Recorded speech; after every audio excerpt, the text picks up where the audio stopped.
Yeah, yes. Good? Yep. Yes. All right, good Monday afternoon, you guys. This is a new time change. Me and Sandy popped on earlier to tell you guys that we were coming on now at 4 o'clock. You guys know me, Amy, here with Sandy and Russell for Author Talk, and our guest today is Deb Sheppard. So everyone say hi. Woohoo! Hello. Hello. So I want everybody to know that last night when we were going through the time available that Deb had available, and then when Russell and when Amy and found out, it was like, okay, I was getting more stressed than I do anytime. And I'm like, I know, I was getting texts like 1 o'clock in the morning. I thought, what is that? I'm like, okay, calm down.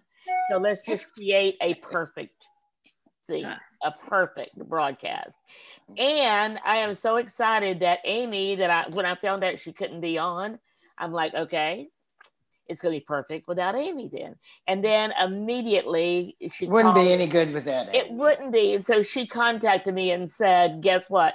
The client canceled. I can be on for the Author Talk. And I'm like, yes. Thank you, universe. Thank you, God. Yes. Of course. And by the way, next week we won't be able to have it in the morning either because I have a trial. Russell is a lawyer, so he occasionally, when he has a trial on Monday morning, which is normally not very often, but anyway. So I'm set for trial next week. And I'm trying to get the sun out of my eyes here since I've got bright sun coming in my window. Okay, so Deb, welcome. Welcome. Thanks for having me here. Deb is the author of a book that was just released a couple of months ago called Grieving to Believing. And we're going to talk about your story in a few minutes. Right now, let's just, it's the first day of the week. We're excited. Amy, what's going on in the world of social media? I know so much is going on these days. It's hard to keep up with it. So Twitter brought back their chronological order, which is their news feed.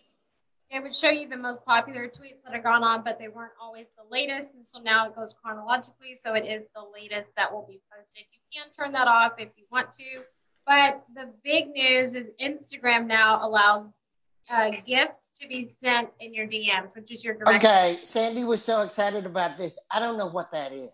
Oh, so gifts are like those funny, quirky videos that you see, and then your DMs. You don't know what a gift is, Russell? I don't know what that is. It's those funny, quirky, like Russell, if you go on my Instagram. You're too old. No, I'm awesome.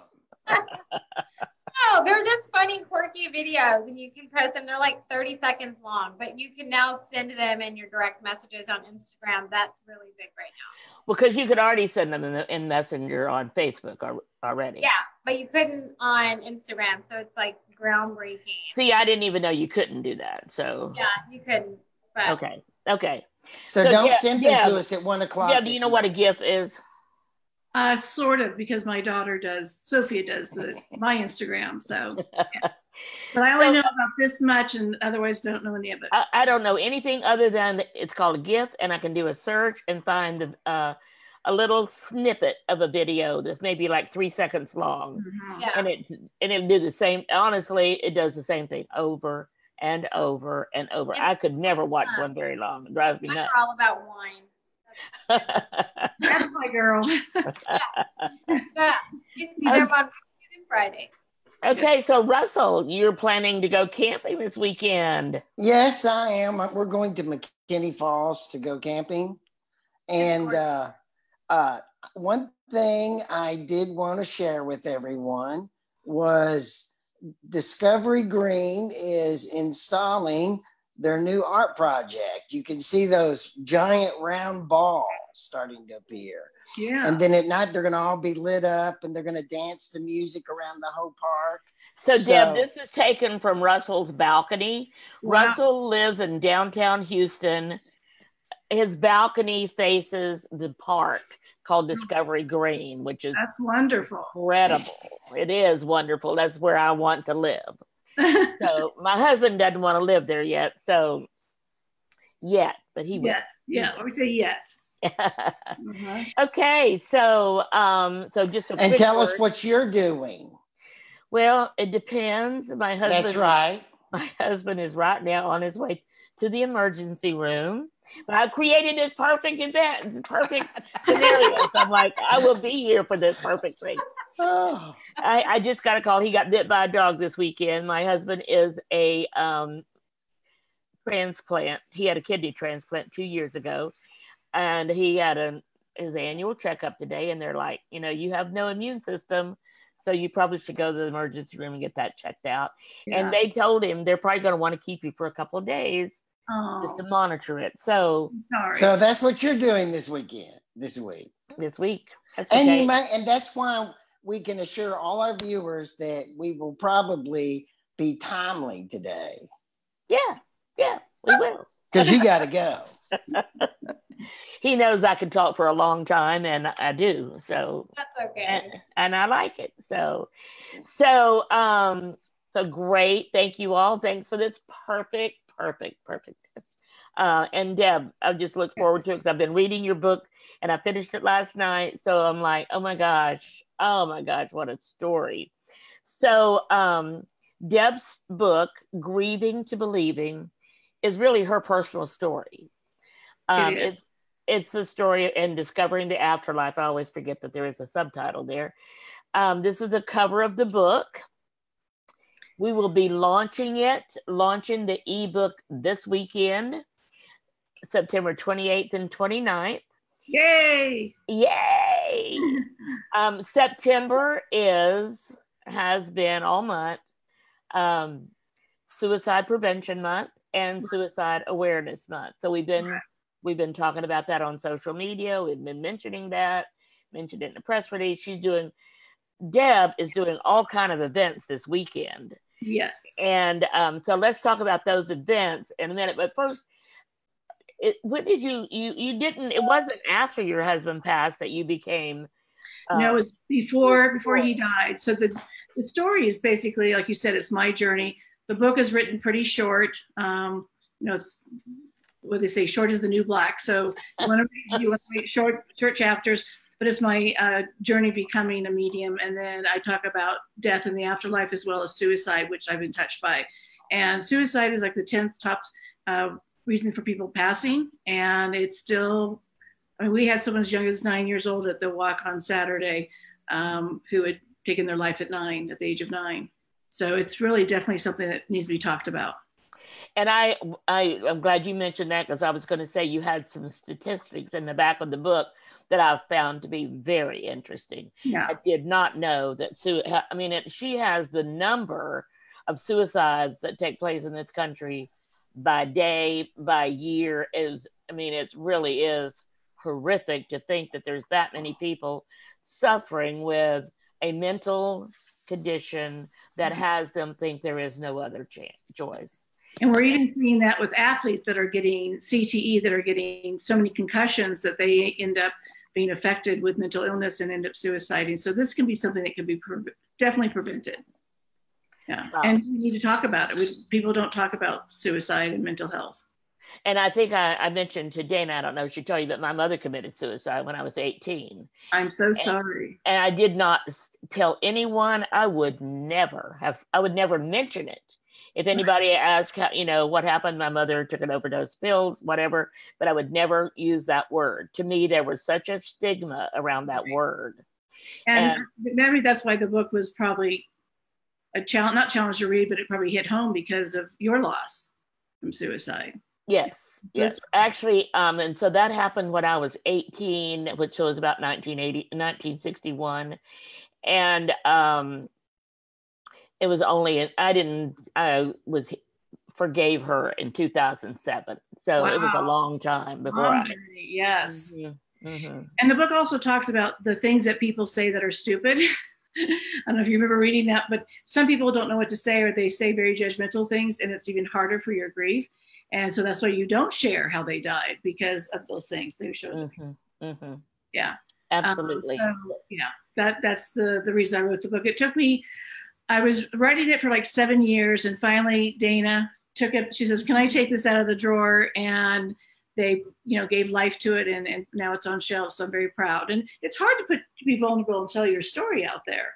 And as anyone has written a biography or autobiography, it can be a little bit taunting and scary. So, but I'm very proud of it. And people are telling me that they really love the book and it's helped them. So, it was a very, it was an easy to read book. It wasn't anything that I had to really suffer, or it wasn't, it was just, you told your story. Yeah. And that was great. And I loved that. And I loved I really appreciated that you would be that vulnerable. Thank you very much. I appreciate it. And my kids, because my kids are as well, in the book, the very first chapter, and, putting that out there to the world, it's one of those scary things, but thank you so much. It's been enjoyable seeing the responses from it, though. I'm sure. Yeah. I'm sure it has. So what a great, I'll call it ministry you have, really, because you really are helping so many people. Thank you. With their healing. Mm-hmm. So even though you are a medium and you do connect with people that have gone on, you're really part of their healing process as well. People say having a session is like 2 years of therapy. Even therapists will send clients to me because it's sort of like that bridge that helps them understand that there is still a connection, or if there's any guilt that they've been carrying regarding a death, and then they'll go back into their therapy. But yeah, from what people say, and that's why I do it, even though there's a lot of judgment with what I do, you hear what people say. I did a reading a while back this year. A woman flew out from New York to Denver, Colorado, and all 4 of her children, 2 suicide and 2 are accidental suicides. Oh my God. She was able to walk out the room and continue her life because she says, I know that they're together and they're okay. I couldn't imagine what she's been through. No, just losing a child, period. Yes. I mean, losing a husband is bad. Yeah, losing but losing a child, losing a child of any means, I would think would be the worst. Yeah. That's not how it's supposed to be done. Yeah. So let's talk about this weekend, what all you have going on. So I haven't seen, I found this on your website or on Facebook, and that's the customer appreciation open house you're doing. Yeah, that's for actually our vet. I know, I saw that. Yeah, so we go there and we help them, and we'll be selling books and connecting. And then on Sunday, we're doing a 2-hour event where I do readings and Russell, that's the one you were showing, the one on Sunday. So okay, so I'll put it back up. Yeah, please. That's on Sunday, and large group. We do readings to the audience. So especially if you're not a believer, this is a great way to come and see and watch what happens. You may end up getting a reading, but for those that want to say, okay, I'm not sure if this is really real, or does she ask a lot of questions? It's very helpful for individuals to be able to kind of test the waters as well. So, and that's going to be at the Unity Spiritual Center in Denver. In Denver, yes. It's really easy location from all over Colorado to get to, pretty much.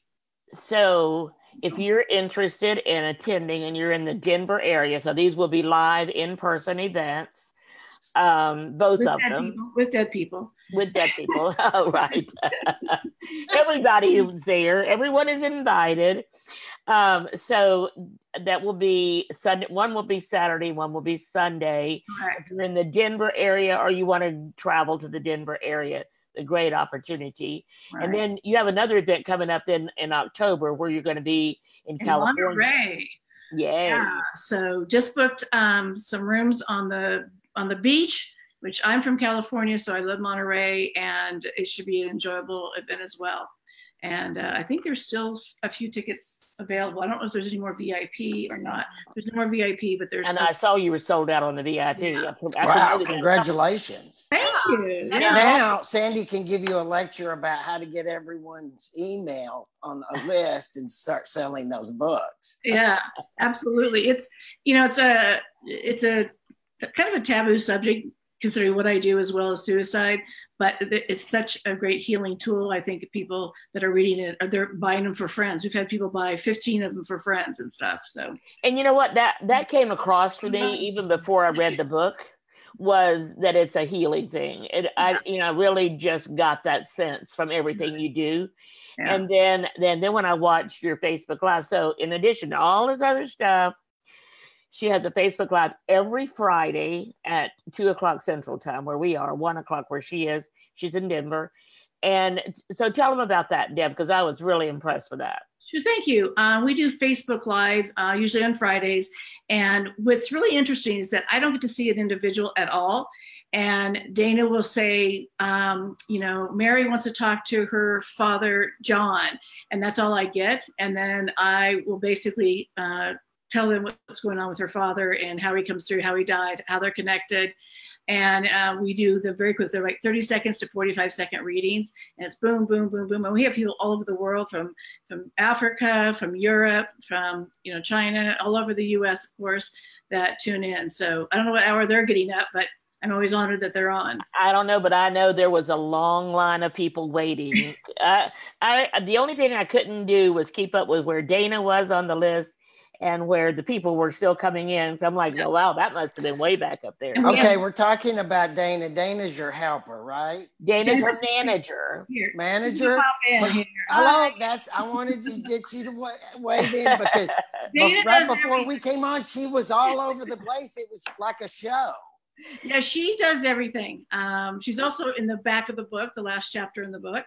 And I told her, I said, when I read the book, I said, Deb had some wonderful things to say about you, Dana. So you must you must be really good. Yes.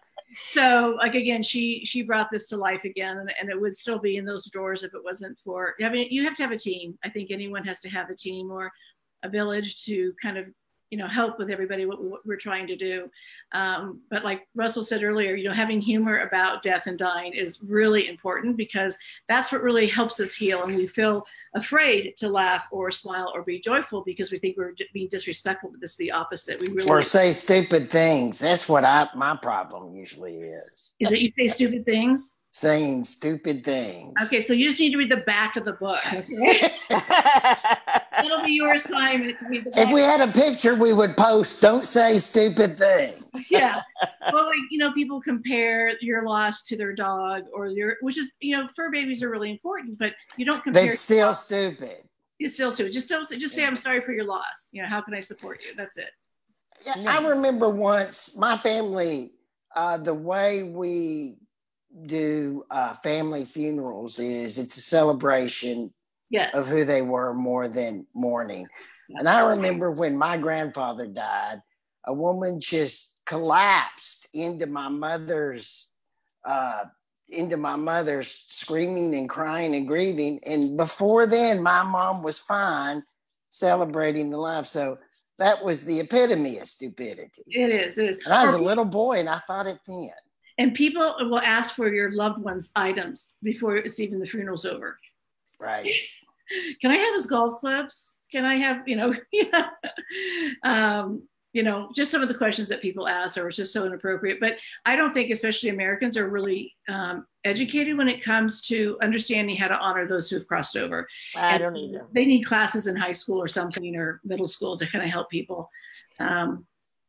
I told somebody, because I have a friend that passed away a few years ago, and I'm like, oh my gosh, what torture there was for the family and all the things that we had to do. I mean, I just can't imagine that there's a purpose for all that. But anyway, so it was still, that's just kind of like the format, you know, we go through the ritual when someone passes away. So I'm glad people are getting away from some of the things that we did younger, and Russell. So hearing how your family celebrates, you know, I think that is, you celebrate someone's life. Yeah, that's their accomplishments, no matter what age they are. So absolutely, yeah. But yeah, it's been certainly a wonderful journey on my part. I never knew I was going to be a medium. You know, in the book I share that my father was a minister, and you know, our family wasn't open to all. It wasn't that we were closed. We just didn't go see a medium. I didn't even know what they were. And so this journey has certainly been a surprise, but certainly been good. I'm glad I can do this. So Deb, tell us about what's your experience like when you're meeting someone from both sides at the same time? Yeah, and I let people know. I'll tell you two answers here. One is that I don't open up myself all the time. I'm only open when someone asks for permission. Otherwise, you know, I'm not going into their stuff. But I use all my senses. And so for me, I'm primarily an empath, which means I can feel the information. So if they had kidney failure, a heart attack, or an aneurysm, you know, I kind of feel those things. I can smell cigarette smoke or cookies that they would make. I can taste vodka, which is really cool, or wine or whatever. So all my senses are there. I can hear certain things as well. So I combine those elements to be able to deliver a message. It's sort of a short form of sign language where you learn all these symbols to be able to translate pretty quickly about what you're getting. I know when I was watching your Facebook Live last week, I was like, wow. I mean, it would be just like then, just Yes. she would give you their name and the name of the person that was passed, and then immediately you would, you started, and there was sadness, or there was, and it was so touching when there was one of them was a child. And so Deb just immediately became emotional over it and was crying. And I'm like, to me, it was just like, gives me chills now to think of it, that you were that close to that situation and that person that you could actually cry. I don't ever cry. I mean, I've been doing this for so long. It goes, how come does it bother you? I'm like, I'm more afraid of the living than the dead. The dead are fine around. It's the living that I have a hard time with. But that day was one of the most intense Facebook Lives that we had. The energy was so thick in this room. And then my daughter, Sophia, was in the room too. So when I was connecting with this child, I felt my connection with her and how they were that close. And so it got to me personally, which usually it doesn't. I can usually, keep myself separate. So thank you for the compliments on that. Yeah, that was very, very moving. So I appreciated that. Have any of you guys been to a medium? Has anyone here been to a medium before? I have. Okay. I have. But not about my mom or anything, though. It was just, I just went, and I was in like Sedona or somewhere that had a lot, and I would just go in for a reading. I mean, it was always, I always get this one same message. You need to take more time for yourself. You need to take a break. I think that's for us women. Well, that doesn't take a medium to know that about you, Sandy. You're having a podcast while your husband's on the way to the emergency room right now. I know. I agree with you, Russell. I think most women, I'll put that in a sexist comment, but we really try to overdo it sometimes, and we like to keep active. So we do. I'll be 75 next month, so I'm like, happy birthday. Thank you. I'm like, I look at myself in the mirror and I'm like, you are not an old woman yet. So. You're not at all.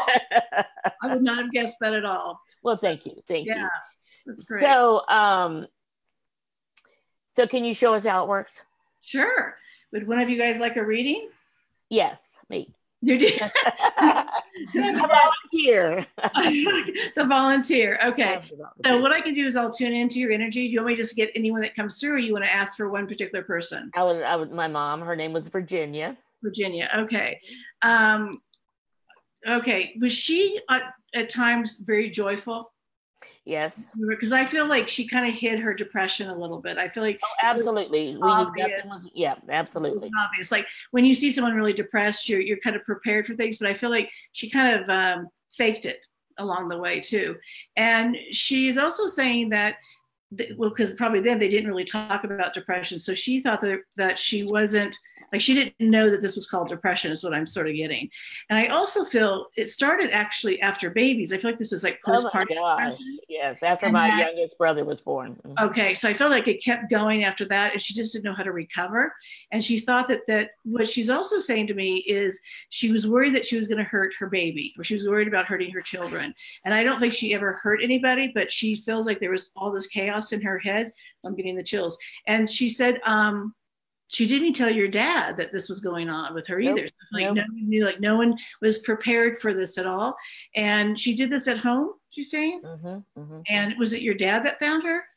No, my brother. Your brother. So see, I saw a man, but I thought it was, it's hard on the boy to see. Is your dad passed too? Yes, he is now. Okay. He was not at the time though. He was a truck driver and he was gone. So. Okay. So he's showing up to let you know he's with your mom as well. And they're showing a smaller dog that's with them. So is there like a small dog you had at one time? They did, yes. Is there? And your mom is obviously apologizing for her choice, but she says, I didn't know anything different to do. I didn't know what else to do. And I'm even getting that she may have mentioned this to her doctor, but I feel like the doctor was just like not kind of clueless about what to do for her. I mean, mental illness was not a known topic at that time, even less than it is today. So yeah. But I also feel it was postpartum, so that's probably what you saw the change in. That there was all this joy, this good person, and how old was your brother after this? He was. I mean, I think he was 7. Okay, so it wasn't like right after he was born. It was later. But she may have struggled with that for 7 years, and that gets to you And so she had 5. I was the oldest. Okay. And they were all close together. So I'm sure it was, if it was postpartum, she was never treated Right. after any of us were born. So was she trying to self-medicate as well? she was. Okay, because she's telling me that made it worse, even though she was trying to self-medicate. But she didn't know. She did. I just she was like, I don't know what to do, and I don't want to hurt my children. So I'm so sorry. You. No, thank you for that. That's, I've just been getting more and more closure over the years. Yes. So thank you for that. Yeah. Thank you. And it will still be a journey, but at least you know that she kind of the reason why.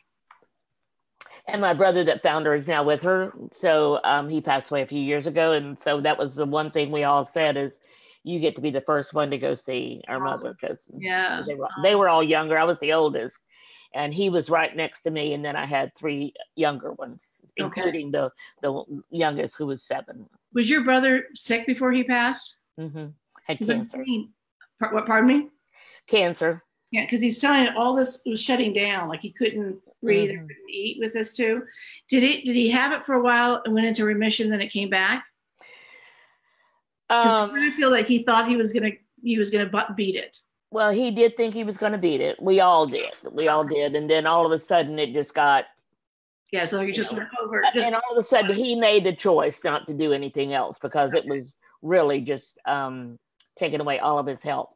Yeah, to do it, because it was in his brain, so he really just didn't want to do anything else. So that feels like he just wanted his dignity back.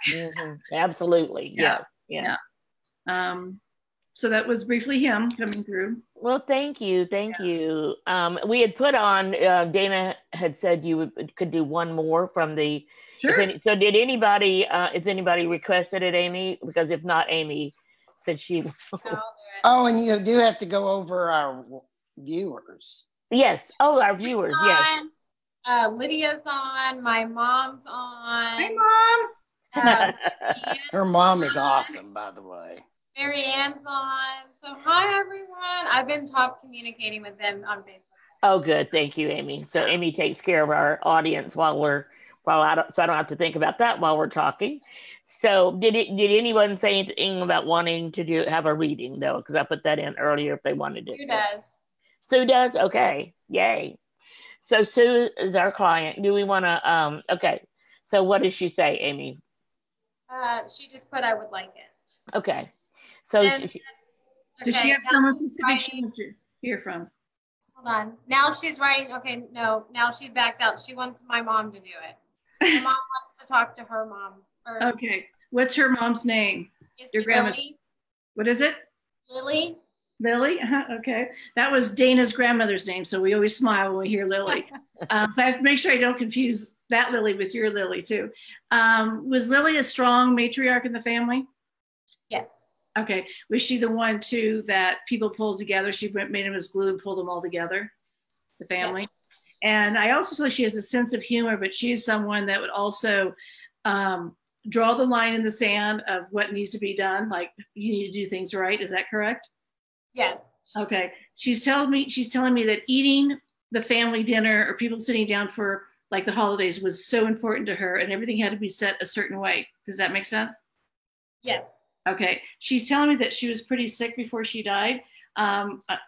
Did she have diabetes, or was there kidney issues or something here? No, she just got really sick. I don't know. I didn't go and visit her. My mom did. Okay. I just feel like she's very sick. Everything's shutting down. It's affecting all of her organs. And I'm also kind of was she getting some dementia near the end? Yes. Because I feel like she's not really clear-minded at the time. Yes, she wasn't. And she's telling your mom that she did everything she could, and for your mom not to feel guilty. So a lot of times during those times, there's a lot of guilt of choices they have to make. And what Lily's saying is, you did what you had to do. You did what you had to do. And I feel like, did she have 7 children? No. Was there 5 kids and mom and dad? No, it was just my mom, and it was just, no. How many siblings did your mom have? My mom had 2. So there are 3 there. Okay, she's giving me the number 7, so this could be a July. It could be 7 years ago. Just leave the 7 with you then, because she's showing me, and usually it means that many in the family. So ask your mom if your mom had any miscarriages. Okay. I know my mom did. She did have miscarriages. I mean, not your mom, your grandmother. I'm sorry, Lily. Oh, okay. So just see if that makes any sense. Is there anything that your mom wants to ask her?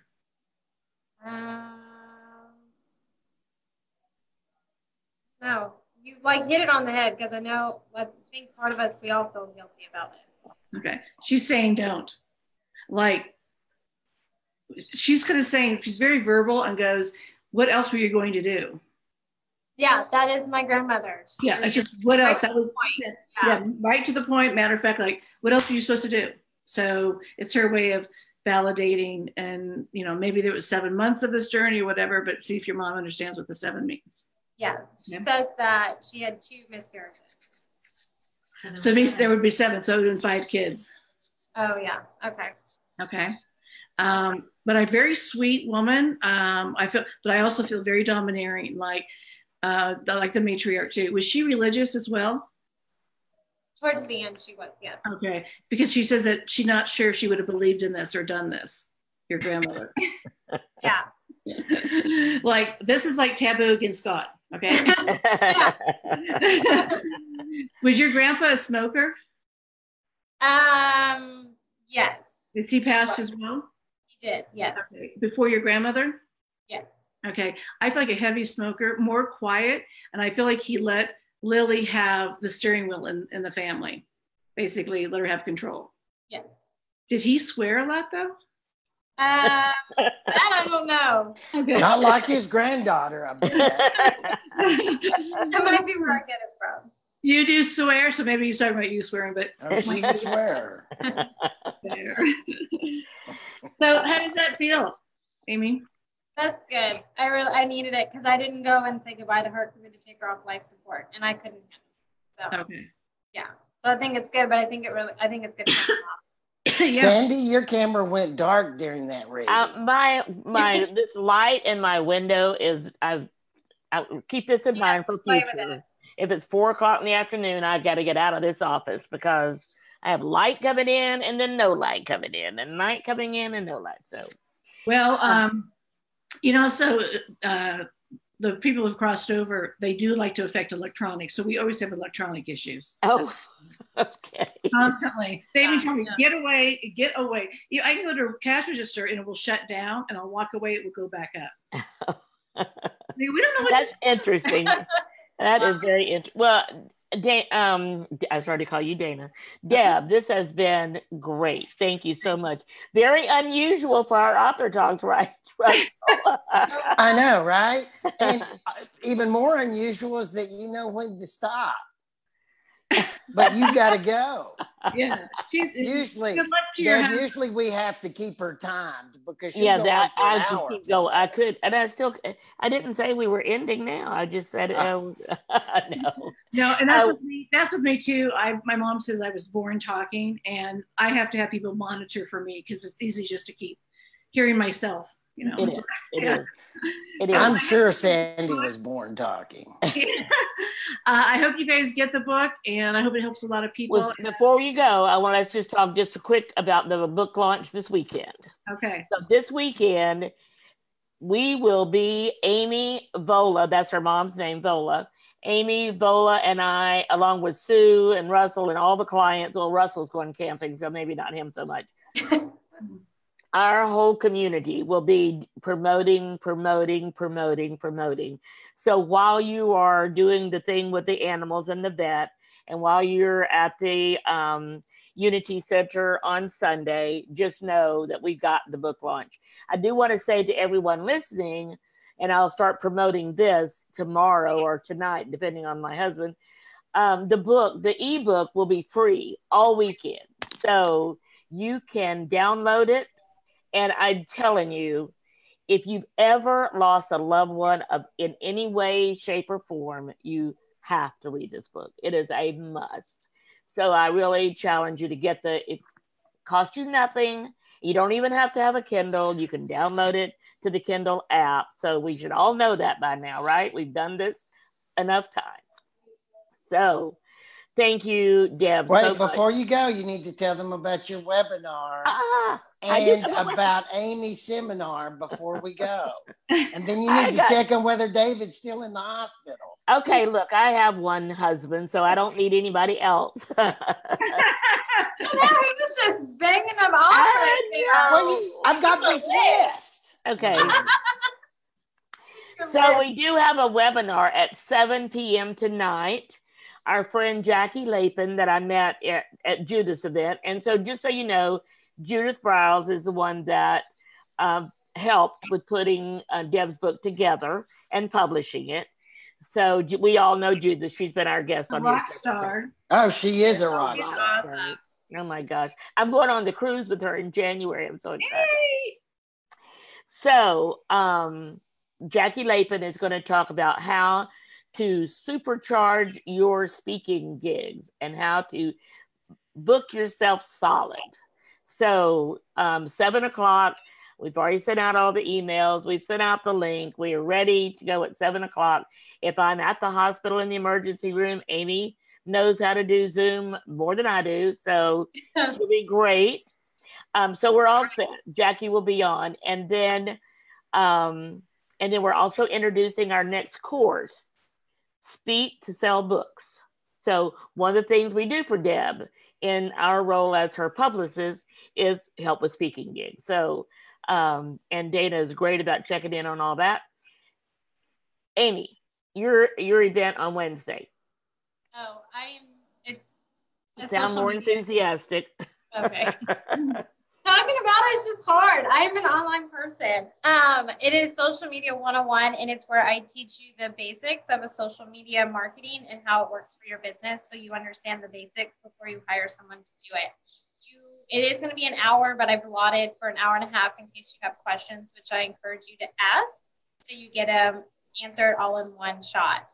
You will leave with the basics of it, but also with a social media marketing plan. That's all going to be covered in an hour. It is $25, but it is this Wednesday at 7 p.m. It is a mere $25. Okay, you guys. $25. Anyways. Sandy knows how to sell it. Okay, so Wednesday, the best $25 you will spend on your business, on your book. Hello, all you authors out there, $25. Yeah. The one thing that people have a challenge with today is social media, authors especially. So sign up. Amy, how can they sign up? I'll put the link in the chat. Okay. So put the link in the chat and the link to our webinar, please, Amy. Yes, and just you don't need to register for the webinar tonight. Just show up. Yep. And for hers, you'll register and pay $25. Yay. Thank you, Amy. Thank you, Russell. Deb, I love you. And thank you so much. Good luck, Sandy. Thank you, Russell.